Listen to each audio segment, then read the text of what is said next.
This program is brought to you by Western Union. Walang palya ang padala. Magandang umaga po sa inyo lahat. Welcome to our Valentine Show. Alam po ninyo, si Maricel, sa dami po ng aming coverage ngayon, si Maricel ay nasa Seafarers Village. Tulad ng mga marino, paminsan-minsan medyo nagkakahiwalay, ngunit hindi dapat magkalimutan. Dapat laging in love. Di ba, Maricel? Siyempre naman, Admiral, dapat lagi tayong in love. In love with our family, in love with our friends, and in love with God. Lalo na ngayon dahil 3 araw na lamang po ay kita mo na. Eto na mga puso. Mga puso, kulay pula. Pati puso, kitang-kita kahit nasa loob. Yan po ang ibig sabihin ng Valentine's Day. At syempre kahit po malayo kayo sa isa't isa, dapat nasa puso pa rin ang pagmamahal, di ba? Tama! Kaya mga kamarino, samahan ninyo kami dahil ang episode natin ngayon ay napaka-espesyal at punong-puno ng pag-ibig dahil hindi lamang Valentine's Day ang sinaselebrate natin ngayon, kundi ito rin ang unang episode ng ating bagong season. That's right, Admiral. We are now on our 12th season, kaya tuloy-tuloy lang ang pagsama ninyo sa amin. Kaya all aboard dito sa Yan ang Marino!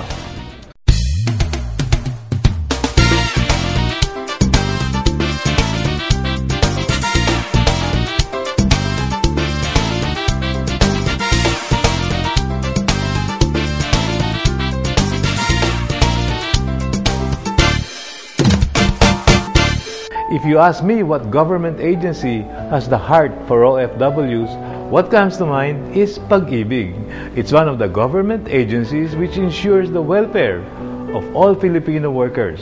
Kaya naman, alamin natin kung ano-ano ang mga bagong programang inihanda ng Home Development Mutual Fund or Pag-ibig Fund para sa ating mga overseas Filipino workers, especially Filipino seafarers.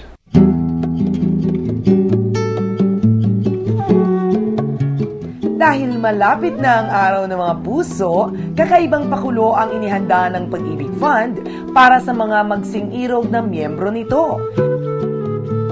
Binisita namin mismo ang Pag-ibig upang alamin kung ano nga ba itong romantic daw na gagawin nila sa araw ng mga puso. Mga kamarino, 3 days na lamang po at syempre araw na ng mga puso o Valentine's Day. Nako, may mga ka-date na ba kayo? Isipin nyo lamang po na ang pagmamahal na yan ay para lamang sa iisang tao, ha? Sa misis lamang, ha, mga kamarino.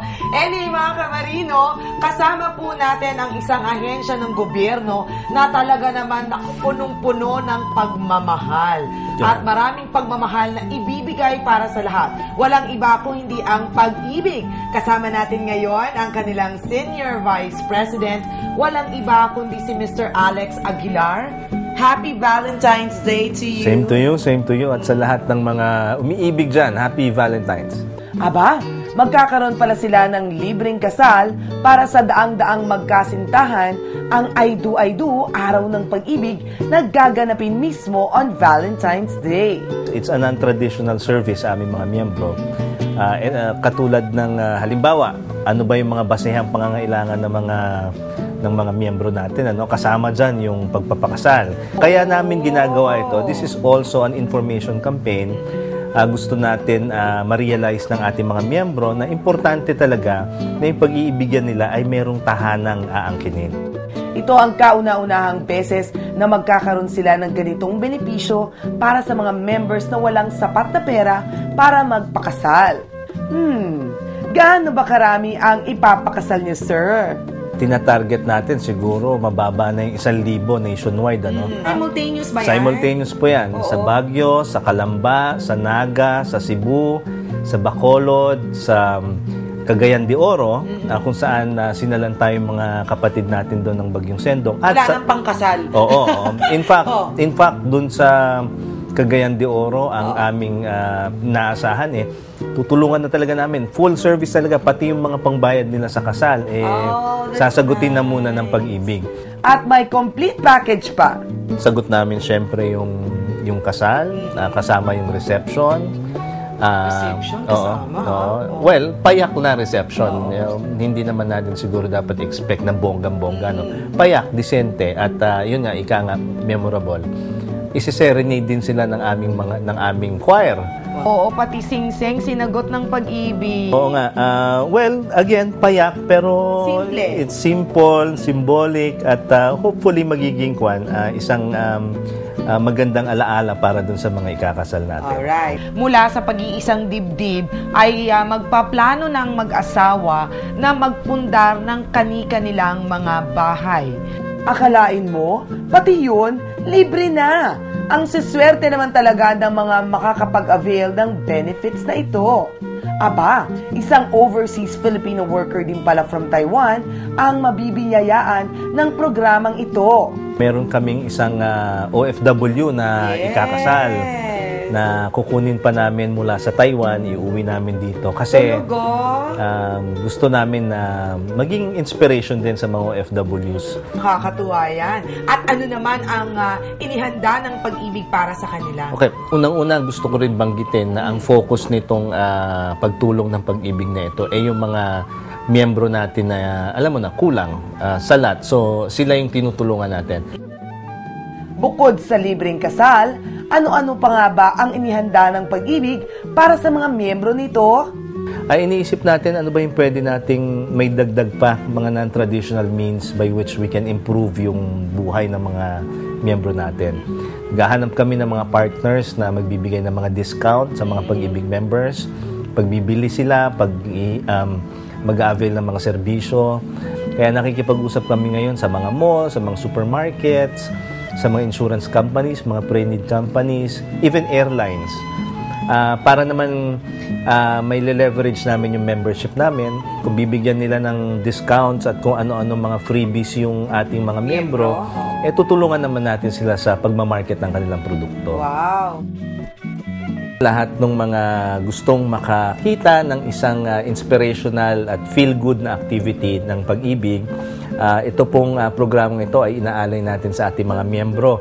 Lalong-lalo na sa mga miyembrong hindi kaagad-agad kaya magpakasal dahil kulang siguro sa financial resources o sa budget.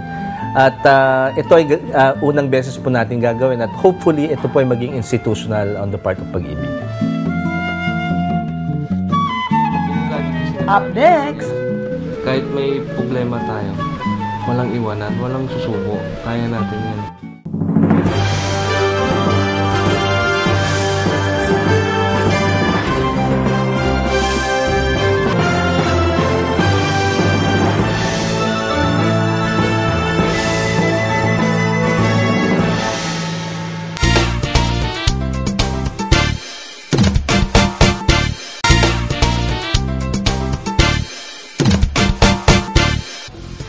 Love is in the air, mga kamarino. At sabi nga ng isang quotation, being deeply loved by someone gives you strength, while loving someone deeply gives you courage. Kaya samahan niyo po kami at silipin natin ang nakakakilig na love story na ito.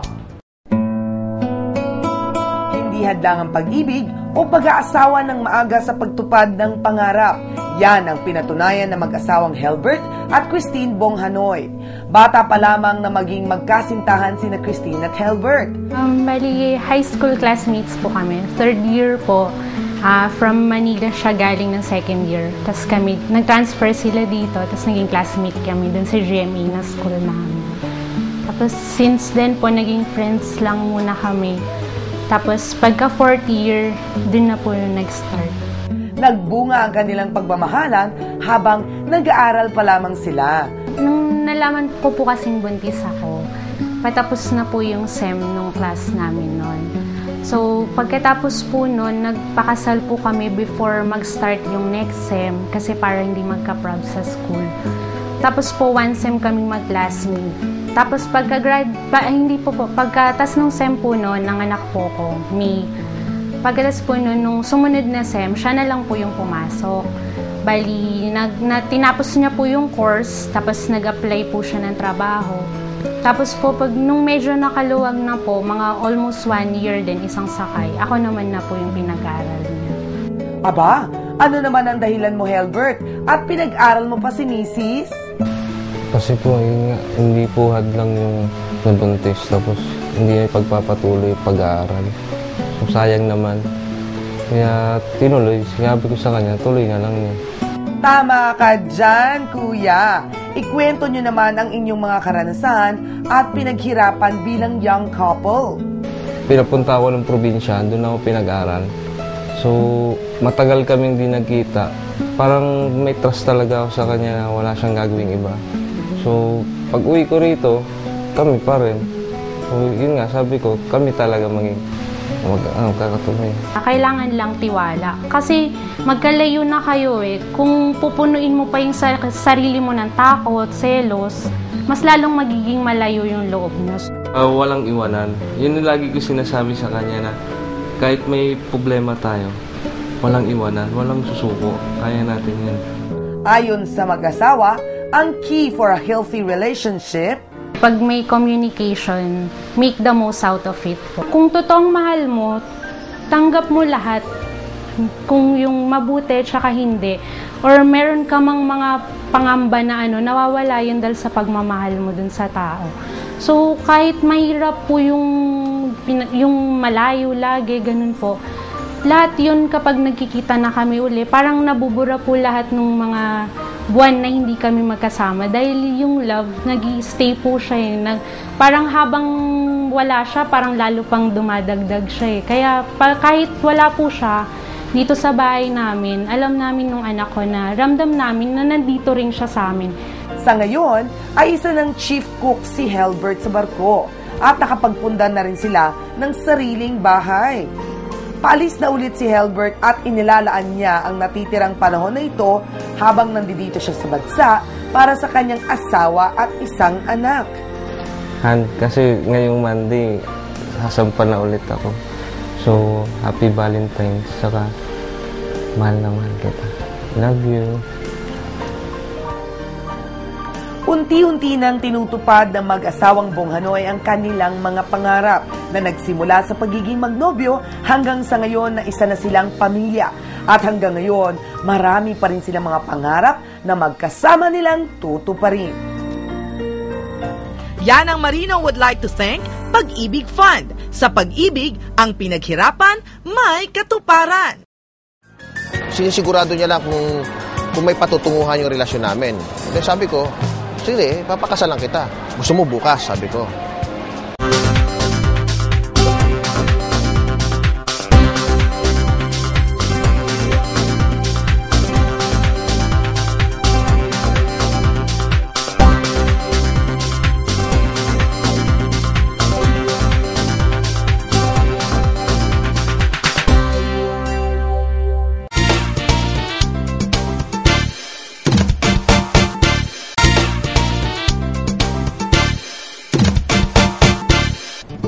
In true love, no distance is too great, and even the greatest distance can be bridged. Kung bakit? Tunghayan po natin ang love story ng mga kamarino nating ito. Ang pagiging tapat sa isa't isa ang naging sandata ng mag-asawang Yet at Fe Mapa. Nagsimula sa pagiging magkaibigan na nauwi sa ligawan. Ikwento nyo naman sa amin kung paano nga ang nangyari. Nung nag-aaral pa ako, then because nag-graduate ako sa PMMA, then meron kaming summer camp sa Cavite, which is doon sila nakatira. Doon kami nag-meet. Kasi nung naglalakad kami, may nakita siyang pogi. Nung una, friends lang. After ng friends, naging mag-boyfriend. Yun. After that, naging mag-asawa na kami. Nakita ko na mas masaya ako sa kanya na tuwing kasama ko siya. Pag hindi ko siya kasama, naiisip ko siya. Di ba? So, nung nagsabi siya sa akin na sabi mo lang sa akin kung gusto mo kong pakasalan o hindi. Siyempre, prank kasi. Gusto niya, sinisigurado niya lang kung may patutunguhan yung relasyon namin. Then sabi ko, sige, papakasalan kita. Gusto mo bukas, sabi ko. Aba, hanip naman pala ang sense of humor ni Sir. No wonder na in love talaga si Mrs. Sa loob ng higit 20 taong pagsasama ng couple na ito, ano-ano nga ba ang hirap na kanilang pinagdaanan? At paano nila ito nalampasan? Basta andun lang yung tapat ako sa kanya. Kahit nagtatanong siya sa akin na kumusta yun doon. Siyempre, sasabihin ko sa kanya totoo. Which is totoo talaga. Na wala akong tinatago sa kanya. So ayun ang pambawi ko na yung trust niya sa akin na kahit ako'y nasa labas, na talagang siya lang. Totoo yun. Kaya nga umabot kami ng ganito dahil sa yung mga pagsubok na yan, na talagang merong plano si Lord na siguro sinusubukan kami kung gaano kami katatag sa isa't isa. Kasi marami nga nga pagsubok na almost gusto na namin mag-iwalay, pero nalagpasan namin ngayon. Ang nagiging kapitan ko lang sa buhay naming mag-asawa is siya. Kasi kung wala, magiging mahina yung relationship. Totoo yan. Talaga naman kung ang sentro ng isang relasyon ay ang ating Panginoon, siguradong magiging successful ito. Sa tinagal ng kanilang pagsasama ay nananatiling sweet na sweet pa rin sa isa't isa. Pag ako'y nagre-report sa office, lagi kong kasama rin yan. Paglalakad kami, kaya nga minsan makikita mo sa mga mag-asawa na kahit 10 years pa lang sila, hindi mo makikita nag-holding hands yan. Pero siya, minsan sinusubukan ko, ilalayo ko kamay ko, hawak siya. Minsan, ako nang kusa kumuha sa kamay niya, ganyan. O kaakbayan ko siya. Ganun lang naman talaga. Ganun kung mo papakita sa spouse mo na kung gaano mo siya kamahal, di ba? At ngayong ang Valentine's Day, wala ako, pero marami akong surprises na hindi niya alam. Ito lang naman, papasalamat ako sa lahat ng binigay mong effort para sa pamilya natin. At hopefully na ang magpapahiwalay lang sa atin ay kamatayan lang. Ayun lang. At salamat sa lahat. And I love you. wow! Ang tamis! Kaya naman, ang masasabi ng kanilang tatlong anak ay... Mommy, Daddy, thank you for loving each other. Happy Valentine's Day. We love you. Ano nga ba ang sekreto ng tunay na pag-iibigan at para mapanatiling mainit ang relasyon at lalo pang mapagtibay? Tinanong natin ang ilan sa ating mga marino. Yung nagkakaintindihan kayo, yung nagbigayan, yun lang. Yun lang. Kung ano naman ang problema sa bawat isa, nagpapaliwanagan, ganon.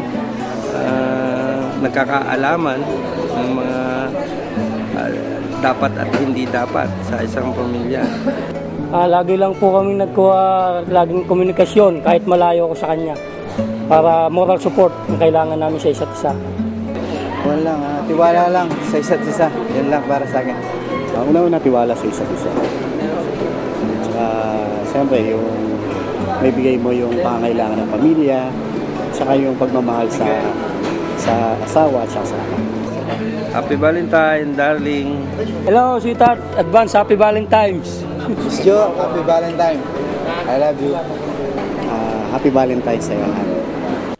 Abangan 2020 houses on year 2020.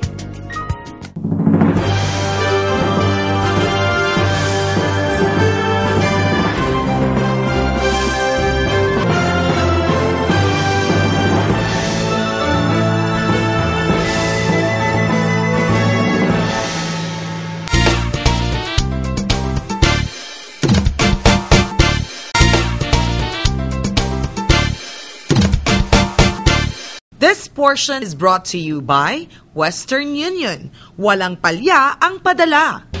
Mga kamarino, dahil malapit na po ang Valentine's Day, marahil marami po sa inyo ang nag-iisip kung anong ireregalo nyo sa inyong mga mahal sa buhay. Aba, meron po akong isang napakagandang suggestion. Hindi lamang po to pang short time, pero pang long term na siguradong hindi makakalimutan ng inyong pamilya. Ito po ang pabahay ng Amusuk. At ngayong araw na ito ay open house nga po ang Captain's Court mismo sa loob ng Siemens Village.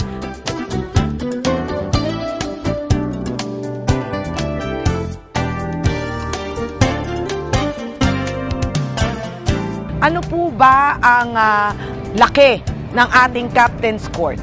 Una, ang isang lote natin ay minimum 180 square meters. At ang pinakamalaki naman nating lote dito sa Captain's Court ay 245 square meters. Ano po yung mga future plans natin for all the amenities? Well, this is going to be the children's park. Yun, oo. Ayan to, and Discovery Park. I-remodel rin yung ating amenities na swimming pool, basketball court. And ididikit yung tatlong mga buildings na yun into just one whole building. Sino-sino ang mga pwede mag-avail nito, sir? Ang pwede mag-avail would be qualified AMUSUP members. Yes. Okay? Itong mga bahay natin is worth anywhere from 2.1 million up to 2.5 million. Pero ang magandang feature ng bahay nito is cost recovery lang tayo. Ano bang ibig sabihin nun? Ang ibig sabihin nun is like, ang sinisingil lang natin is yung cost mismo ng bahay, wala ng profit. Ang isang marino dapat, magkano dapat ang sinesweldo niya para makapag-avail siya ng ganitong klaseng bahay? Ang sinesweldo niya would be anywhere from $1,600 a month to about going up. So, ay, kayang-kaya. Kayang-kaya. Ilang kwarto ito, sir? Ilang kwarto? Tatlong kwarto ito. Ito ang dining room. Ito ang dining room. Yung pinanggalingan natin dito, yan ang sala. May powder room. Ito ang kusina. Okay, akitin natin. Meron naman tayong mga ibang units na 4 ang kwarto. Depende sa house model. Okay. Mukha na sinabi mo kanina, dito sa Cavite, presko talaga. Oo. Kaya ginawa namin, bawat kwarto, 2 bintana para may cross ventilation. Dito, pwede na mag-toothbrush si Bunso. No? At dito, may naliligo na. Pwede nang maligo si Kuya, di ba? At syempre, yung tatay, masakit ang tiyan, nagmamadali. Nandito siya sa kabila. O, yan. 3-chamber ang tawag ni architect dito, no? 3-chamber, oh. Ito ang kanilang master bedroom. At syempre, meron din silang, ayan, meron din silang sarili. Private, ika nga. Today, we have an open house for the 14 houses that we broke ground for last year. Ang bilis 1 year lang. Ang bilis ng movement. Yes, we have to move forward to 2020 because our vision for the year 2020 is to be able to build 2,020 houses for our AMUSUP members. Correct. And their families. Minimum pa yun, di ba? Of course, it can still grow. Of course, it can still grow. But we have that target of 2,020 houses. Marami-rami yun. Yes, and right now, almost 500 houses na tayo. 1,500 to go. We will do a Children's Maritime Discovery Park here. Wow! And then we will also do a senior community centers of 42 bungalows. Right, so we're envisioning this to be homes for the empty nesters. Oh, that's so nice. So that even if they're empty nesters, the grandchildren will be willing and will be happy to go visit grandma and grandpa. Oh. Diba? And we invite everyone to come and visit the Seaman's Village, nasa Dasmariñas, Cavite po siya, on Governor Drive. And come and see and meet new friends, check out your old friends, find out how our seafarer families and this community has grown so much and how we've raised quality of life for everyone here. So maraming salamat po sa inyong pagpunta rito. Very well said, mga kaibigan, mga kamarino. Ito po ang talagang mula sa marino para sa marino. Galing talaga sa puso, perfect for Valentine's Day. At syempre, ito po ay isang legacy pa rin na iniwan sa atin ni Captain Oka na pinagpapatuloy pa rin nila sa hanggang ngayon. Thank you so very much. And on behalf of all the seafarers, really, you're really doing a great job. We are very proud of our seafarers. We carry the legacy of Captain Oka. Right. We thank you again. Thank you. Galing. Kaya naman ang mag-asawang sina Captain Reynaldo Sison at Mrs. Orlene Sison, hindi na nagdalawang isip pang kumuha ng bahay dito. Itong Block 8, ito napili naming model unit. Dito kami magre-retire. Pakiramdam ko magandang community.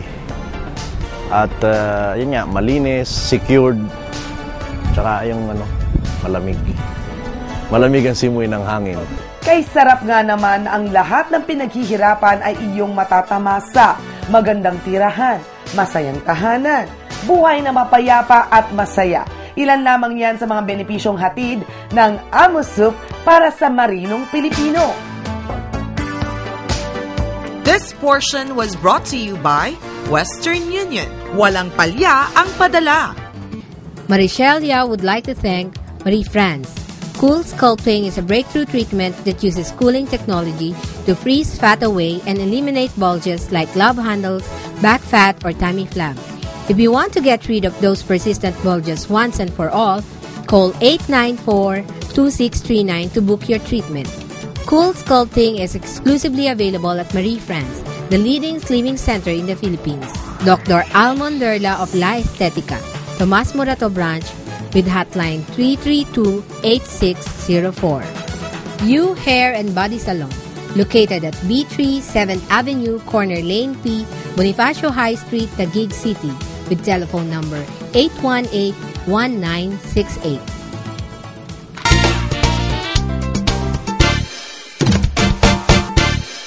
Damang-dama talaga ang pag-ibig sa mga kwento natin ngayon, Marichelle. At damang-dama din namin ang inyong pagmamahal, mga kamarino, dahil sa inyong patuloy na pagsuporta sa aming programang sadyang ginawa para sa inyo.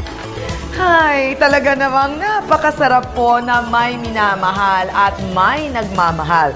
Tandaan po natin na ang pagmamahal ay maipapakita at maipadadama sa maraming paraan. At kanina nga, sana po ay marami kayong napulot na aral sa amin at maipadama nyo ng bonggang-bongga sa inyong mga mahal sa buhay. At sana rin, gawin nyo pong everyday ay Valentine's Day. At pag gumawa po kayo ng mabuti sa kapwa, isa rin pong napakagandang Valentine's Day ito para po sa karamihan. Magkita-kita po muli tayo ulit next week, ha, mga kamarino! Happy Valentine's Day, mga kamarino! Continue to tune in every Saturday dito pa rin sa PTV4 from 11 to 11:30 in the morning. At para sa may mga internet access, mapapanood din nyo kami through live streaming. Just type www.ptni.tv. Para po sa mga updates on maritime industry issues at saka latest news, please visit us on our website www.yanangmarino.com, and don't forget to like us on your Facebook and to follow us on Twitter, at pati na rin po sa akin, Marichelle Yao at Mari Yao sa Twitter. See you again next week, mga kamarino. Happy Valentine's Day to you, Admiral, at para po sa aking mga mahal sa buhay. Alam nyo kung sino kayo. Happy Valentine's Day to all of you, and I love you. But for now, anchors away. Bye-bye.